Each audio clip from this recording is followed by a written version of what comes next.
Praise the Lord. ദൈവത്തിന്റെ ധന്യമായ നാമം മഹത്വപ്പെടുമാറാകട്ടെ. ഈ മീഡിയയിലൂടെ നിങ്ങളുമായി ബന്ധപ്പെടുവാൻ ദൈവം ഒരുക്കിയ നല്ല അവസരങ്ങൾക്കായി ഞങ്ങൾ ദൈവത്തെ സ്തുതിക്കുന്നു. ദൈവവചനത്തുനിന്ന് ചില ചിന്തകൾ നിങ്ങളുടെ മുമ്പിൽ വെക്കുവാൻ ഞാൻ ആഗ്രഹിക്കുന്നു. ഉൽപ്പത്തി പുസ്തകം 1-ാം അധ്യായം അതിന്റെ 1-ാമത്തെ വചനം ഇപ്രകാരം പറയുന്നു: ആദിയിൽ ദൈവം ആകാശവും ഭൂമിയും സൃഷ്ടിച്ചു. എല്ലാ സൃഷ്ടിയുടെയും പിന്നിൽ ഒരു സൃഷ്ടിതാവ് ആവശ്യമാണെന്ന് നമുക്ക് എല്ലാവർക്കും നന്നായിട്ട് അറിയാം. ദൈവം നമ്മുടെ സൃഷ്ടിതാവാണ്. നാം എല്ലാം സൃഷ്ടികളാണ്. സൃഷ്ടിതമായിരിക്കുന്ന ദൈവത്തെ നാം ആരാധിക്കേണ്ടത് നമ്മുടെ കടമയാണെന്ന് ദൈവവചനം പറയുന്നു. ഉൽപ്പത്തി പുസ്തകം 1-ാം അധ്യായം തുടർന്ന് നാം വായിക്കുമ്പോൾ അത് എഴുതപ്പെട്ടിരിക്കുന്ന അരാമിക് ഭാഷയിൽ എന്ന് ചരിത്രം പറയുന്നു. അതിൽ ഇപ്രകാരം രേഖപ്പെടുത്തിയിരിക്കുന്നു: ചരിത്രത്തിൽ ഉണ്ടാകട്ടെ എന്ന വിധത്തിൽ 1-ാമത്തെ സൃഷ്ടിപ്പ് മുതൽ 5-ാമത്തെ സൃഷ്ടിപ്പ് വരെ ദൈവം വളരെ മനോഹരമായൊരു പാട്ട് പാടിക്കൊണ്ടേയിരുന്നു. ദൈവം ആ പാട്ട് പാടിക്കൊണ്ടിരുന്നപ്പോൾ സൃഷ്ടിപ്പുകൾ നടന്നു എന്ന് ചരിത്രം രേഖപ്പെടുത്തിയിരിക്കുന്നു. ബൈബിളിൽ ആധികാരികമായിട്ട് നേരിട്ടത് കാണാൻ കഴിയുന്നില്ലെങ്കിലും ചരിത്രപരമായി നാം മനസ്സിലാക്കുമ്പോൾ അതിന്റെ യാഥാർത്ഥ്യങ്ങൾ മനസ്സിലാക്കാൻ കഴിയും. ദൈവത്തിന്റെ സൃഷ്ടികളെല്ലാം അതിമഹത്താണ്. ദൈവത്തിന്റെ സൃഷ്ടിയിൽ തരംതാണ് കാണുവാൻ ഒന്നും തന്നെയില്ല. ദൈവത്തിന്റെ സൃഷ്ടി മഹത്തരമെന്ന് സങ്കീർത്തനം രേഖപ്പെടുത്തുന്നു. 19-ാം സങ്കീർത്തനം ഇങ്ങനെ രേഖപ്പെടുത്തുന്നു: ആകാശം ദൈവത്തിന്റെ മഹത്വത്തെ വർണ്ണിക്കുന്നു, ആകാശവിധാനം ദൈവത്തിന്റെ കൈവേലയെ പ്രസിദ്ധമാക്കുന്നു. ദൈവം മനുഷ്യനെ അത്ഭുതവും ഭയങ്കരവുമായി സൃഷ്ടിച്ചു എന്ന് വേദവചനം പറയുന്നു. ഒന്നുകൂടെ ആഴമായി പറഞ്ഞാൽ 1-ാമത്തെ ദിവസം മുതൽ 5-ാമത്തെ ദിവസം വരെ ദൈവം ഉണ്ടാകട്ടെ ഉണ്ടാകട്ടെ എന്ന് വാക്കുകൊണ്ട് കൽപ്പിക്കുമ്പോൾ 6-ാമത്തെ ദിവസം ദൈവം തന്റെ കരം കൊണ്ട് അവിടുത്തെ സാദൃശ്യത്തിലും സ്വരൂപത്തിലും മനുഷ്യനെ സൃഷ്ടിച്ചതായിട്ട് നമുക്ക് വേദവചനത്തിൽ കാണുവാൻ കഴിയും. ഈ യൂണിവേഴ്സിന് ഏകദേശം 13.7 ബില്യൺ വർഷങ്ങൾ പഴക്കമുണ്ടെന്ന് ചരിത്രം പറയുന്നു. ഈ ഭൂമിക്ക് ഏകദേശം 3.54 ബില്യൺ വർഷങ്ങൾ പഴക്കമുണ്ടെന്ന് ചരിത്രം രേഖപ്പെടുത്തുന്നു. എന്നാൽ മനുഷ്യന് കേവലം 6000 മുതൽ 7000 വർഷത്തെ ചരിത്രമാണ് ഈ ലോകത്തിൽ ചരിത്രപരമായി കാണുവാൻ നമുക്ക് കഴിയുന്നത്. അങ്ങനെയാണെങ്കിൽ നമ്മുടെ ജീവിതം ക്ഷണഭംഗുരമാണ്, പക്ഷേ ദൈവം നിത്യനാണ്. നമുക്ക് ആരംഭമുണ്ട്, ഒരു അവസാനമുണ്ട്. പക്ഷെ ദൈവത്തിന് ആരംഭവുമില്ല, അവസാനവുമില്ല. ദൈവം സർവജ്ഞാനിയാണ്, ദൈവം സർവവ്യാപിയാണ്. അവിടുത്തെ കണ്ണുകളുടെ മുമ്പിൽ മറവായിരിക്കുന്നത് ഒന്നുമില്ല. മനുഷ്യൻ എത്ര തന്നെ എത്തിപ്പിടിച്ചാലും ദൈവത്തിന്റെ ജ്ഞാനത്തിലെത്തുവാൻ, ദൈവത്തിന്റെ ആഴമായ അറിവിലെത്തുവാൻ ആർക്കും തന്നെ ഒരിക്കലും കഴിയുകയില്ല. ദൈവവചനം ഇങ്ങനെ പറയുന്നു. യിരെമ്യാവിന്റെ പുസ്തകം 32-ാം അധ്യായം 19-ാമത്തെ വചനത്തിൽ ഇങ്ങനെ രേഖപ്പെടുത്തിയിരിക്കുന്നു: നീ ആലോചനയിൽ വലിയവനും പ്രവൃത്തിയിൽ ശക്തിമാനുമാകുന്നു. ദൈവത്തെ പറ്റി വേദവചനം ഇങ്ങനെ പറയുന്നു: ദൈവം ആലോചനയിൽ വലിയവനും പ്രവൃത്തിയിൽ ശക്തിമാനും. ദൈവം ഒന്നുമില്ലായ്മയെ നോക്കിക്കൊണ്ട് ശക്തമായി ഭാവിയെ കണ്ടുകൊണ്ട് വിളിച്ചു പറയുകയാണ്: ഉണ്ടാകട്ടെ. ദൈവത്തിന്റെ സൃഷ്ടിപ്പിൽ മഹത്തായ 2 കാര്യങ്ങൾ കാണുവാൻ കഴിയും. 1 വാക്കുകൾ കൊണ്ടുള്ള സൃഷ്ടി, 2 ദൈവത്തിന്റെ കരങ്ങൾ കൊണ്ടുള്ള സൃഷ്ടി. 1-ാമത്തെ ദിവസം മുതൽ 5-ാമത്തെ ദിവസം വരെ ദൈവം ഉണ്ടാകട്ടെ ഉണ്ടാകട്ടെ ഉണ്ടാകട്ടെ എന്ന് പറഞ്ഞപ്പോൾ ഈ ഭൂമിയിലെ സകല ചരാചരങ്ങളും ഉണ്ടായി. എന്നാൽ 6-ാമത്തെ ദിവസം ദൈവം സൃഷ്ടി നടത്തുമ്പോൾ വാക്കിനകത്ത് ഒതുങ്ങി നിൽക്കാതെ ദൈവം തന്നെ ഇപ്രകാരം പറയുകയുണ്ടായി: നാം നമ്മുടെ സാദൃശ്യത്തിലും സ്വരൂപത്തിലും മനുഷ്യനെ ഉണ്ടാക്കുക. അപ്പോൾ മനുഷ്യനെ അത്രത്തോളം ദൈവം സ്നേഹിക്കുന്നതായിട്ട് വേദവചനത്തിലൂടെ നമുക്ക് മനസ്സിലാക്കാൻ കഴിയും. ജീവിതത്തിന്റെ തകർന്ന മണ്ഡലങ്ങളോട് യാത്ര ചെയ്യുന്ന താങ്കളെ ദൈവം സ്നേഹിക്കുന്നു. ജീവിതത്തിന്റെ ഏതെല്ലാം മണ്ഡലത്തിൽ വഴി കാണാൻ കഴിയാതെ അലഞ്ഞു നടക്കുന്ന താങ്കളുണ്ടോ, നിങ്ങളെ ദൈവത്തിനൊരു പ്രത്യേക പദ്ധതിയുണ്ട്. നിങ്ങളുടെ ജീവിതത്തെ ഭാസുരമാക്കി മാറ്റുവാൻ ദൈവത്തിന് പ്ലാൻ ഉണ്ട്. ദൈവം ഇവിടെ ഒന്നുമില്ലായ്മയെ നോക്കിയിട്ട് വിളിച്ചു പറയുകയാണ്: ഉണ്ടാകട്ടെ. അപ്പോൾ സൃഷ്ടിപ്പിന്റെ ശക്തി ഉണ്ടാകട്ടെ എന്ന പദത്തിൽ വ്യാപരിച്ച് ഒന്നുമില്ലായ്മയിൽ സകലതും ഉളവായി വന്നതുപോലെ ഈ വചനം ഇന്നും നമുക്ക് വേണ്ടി ക്രിയ ചെയ്യുകയാണ്. ആ ദൈവത്തിന്റെ സൃഷ്ടിപ്പിന്റെ ശക്തി വാക്കിലൂടെ എന്റെയും നിങ്ങളുടെയും ജീവിതത്തെ മാറ്റുവാൻ ആഗ്രഹിക്കുകയാണ്. ഏതെല്ലാം മേഖലകളിൽ കുറവുകൾ അനുഭവിക്കുന്നു, ഏതെല്ലാം മേഖലകളിൽ ഒന്നുമില്ലായ്മ അനുഭവിക്കുന്നു, ഏതെല്ലാം മേഖലകളിൽ പരാജയങ്ങൾ അനുഭവിക്കുന്നു, എവിടെല്ലാം മേഖലകളിൽ നഷ്ടങ്ങൾ അനുഭവിക്കുന്നു, അവിടെ ചിലത് ഉണ്ടായി വരട്ടെ എന്ന് ഈ സൃഷ്ടിപ്പിന്റെ ശക്തി ഇന്നും എന്നെയും നിങ്ങളെ നോക്കി വിളിച്ചു പറയുകയാണ്. ഒന്നുകൂടെ ആഴമായി പറഞ്ഞാൽ, നഷ്ടപ്പെട്ട എന്റെയും നിങ്ങളുടെയും ശരീര അവയവങ്ങളെ വീണ്ടും സൃഷ്ടിക്കുവാൻ ഈ വചനത്തിന് ശക്തിയുണ്ട്.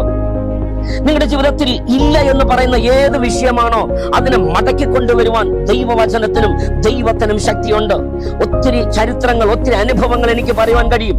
യൂട്രസ് എടുത്തു കളഞ്ഞ അനേക വ്യക്തികൾക്ക് വീണ്ടും വിശ്വാസത്താൽ പ്രാർത്ഥിച്ചപ്പോൾ യൂട്രസ് ലഭിച്ച ഒത്തിരി സാക്ഷികൾ ഞാൻ കേട്ടിട്ടുണ്ട്.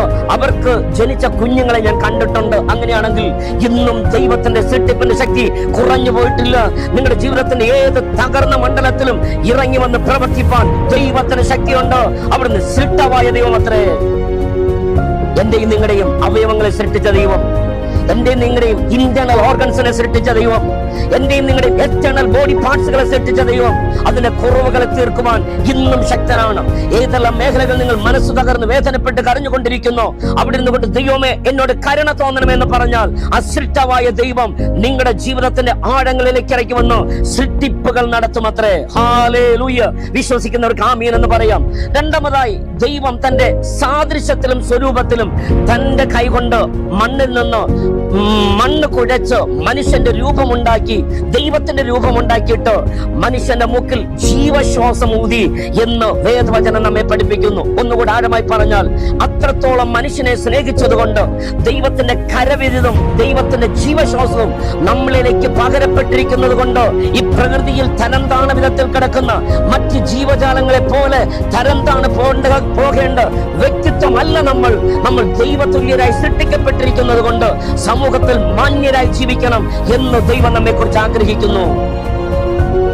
ദൈവത്തിന്റെ കരസ്പർശം ആരുടെയെല്ലാം ശരീരത്തിൽ ആഴമായി പതിയപ്പെട്ടിട്ടുണ്ടോ അത് ഭയങ്കര അത്ഭുതമായി മാറ്റപ്പെട്ടിട്ടുണ്ട്.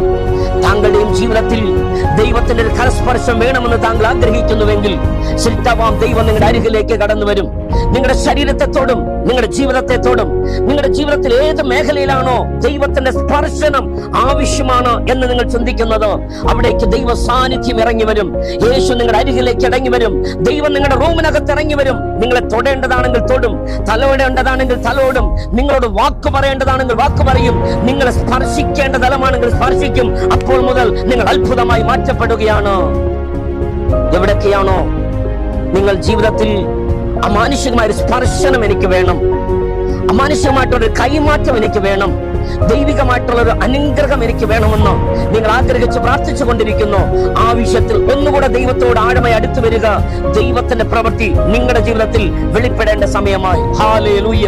വിശ്വസിച്ചാൽ ദൈവത്തിന്റെ മഹത്വം കാണുമെന്ന വചനത്തിന്റെ അടിസ്ഥാനത്തിൽ ദൈവത്തിന്റെ കരസ്പർശം എന്റെയും നിങ്ങളുടെയും ജീവിതത്തിൽ വെളിപ്പെടേണ്ട സമയമായതുകൊണ്ട് ഇരിക്കുന്ന ഇടങ്ങൾ ഒരു നിമിഷം കണ്ണുകളടച്ചോ നമുക്ക് ഒന്നിച്ച് ദൈവത്തോട് പ്രാർത്ഥിക്കാം. യേശു കർത്താവേ, അവിടുത്തെ വാക്കിലൂടെ അവിടുന്ന് ചെയ്തെടുത്ത സൃഷ്ടി ഞാൻ വിശ്വസിക്കുന്ന കർത്താവ്, എന്റെ ജീവിതത്തിൽ അവിടുന്ന് വെളിപ്പെടുത്തേണ്ട ആ ഡിക്ലറേഷൻസ് തക്ക സമയത്ത് വെളിപ്പെടുത്തുവാൻ അവിടുത്തെ കർത്തയെ ഞാൻ സമർപ്പിക്കുന്നു. അവിടുന്ന് എനിക്ക് വേണ്ടി പ്രവർത്തിക്കണമേ എന്ന് ദൈവത്തോട് പ്രാർത്ഥിക്കുക. അതിനേക്കാൾ ഉപരിയായിട്ട് ദൈവത്തിന്റെ ഒരു കരസ്പർശം എനിക്ക് ആവശ്യമാണ്. എങ്കിൽ മാത്രമേ എന്റെ പ്രശ്നത്തിൽ നിന്ന് പൂർണ്ണമായി എനിക്ക് പുറത്തു വരാൻ കഴിയൂ എന്ന് മനസ്സിൽ ചിന്തിച്ചുകൊണ്ട് വേദനപ്പെട്ടുകൊണ്ടിരിക്കുന്ന നിങ്ങൾ ഇരിക്കുന്ന ഇരിപ്പിൽ നിന്നുകൊണ്ട് ദൈവത്തോട് പറയുക, എന്റെ അരികിലേക്ക് വരണമേ, എന്നൊന്ന് തൊടണമേ.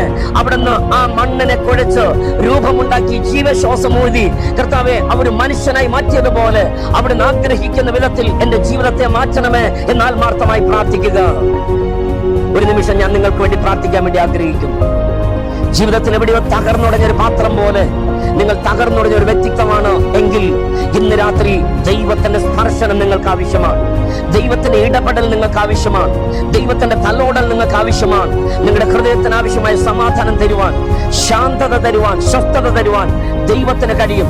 നഷ്ടപ്പെട്ടുപോയ നിങ്ങളുടെ ഷേപ്പിനെ മടക്കിക്കൊണ്ടുവരുവാൻ, നഷ്ടപ്പെട്ടുപോയ നിങ്ങളുടെ നന്മകളെ മടക്കിക്കൊണ്ടുവരുവാൻ, നഷ്ടപ്പെട്ടുപോയ നിങ്ങളുടെ ഭാവി പ്രത്യാശ മടക്കിക്കൊണ്ടുവരുവാൻ ദൈവം സർവശക്തനായതുകൊണ്ട് ഇരിക്കുന്ന ഇരിപ്പിരുന്നുകൊണ്ട് ദൈവമേ എന്നോട് കരുണ തോന്നണമേ, എന്റെ തകർന്ന അവസ്ഥയിലേക്ക് ഇറങ്ങി വരണമേ എന്ന് പ്രാർത്ഥിക്കോ. ഇന്ന് തന്നെ നിന്റെ ജീവിതത്തിൽ ഒരു മാറ്റം ആരംഭിക്കുകയാണ്. ഒന്നിച്ച് നമുക്ക് പ്രാർത്ഥിക്കാമോ? നല്ല പിതാവേ, ഈ വചനത്തിന്റെ അടിസ്ഥാനത്തിൽ ആരൊക്കെ തിരുസന്നിധി സമർപ്പിച്ച് പ്രാർത്ഥിക്കുന്നു അവിടെ മേലൊരു ദൈവിക സ്പർശനം ഇന്ന് രാത്രി അവിടുന്ന് പകരുന്നതിനായി സ്തോത്രം.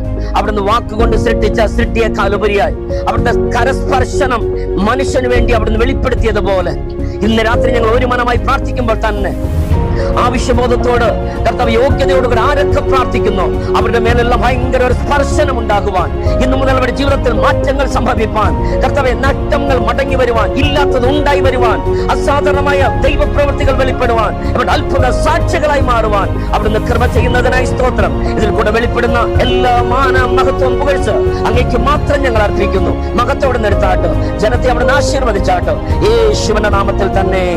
ആമീൻ, ആമീൻ, ആമീൻ. May God bless you all. Thank you.